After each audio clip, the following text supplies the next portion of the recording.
Tak teraz sa nachádzam niekde uprostred Central Parku.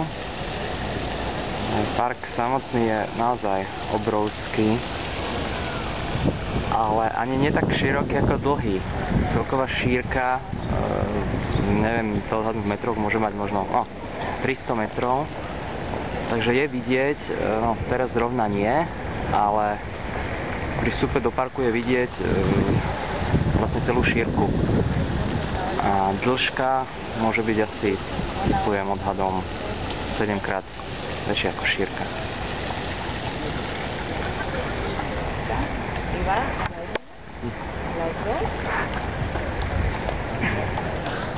Teraz je 6 hodín a ako je vidieť, je tu plno ľudí. Čas ani nie divu. Lebo fakt je výborné počasie.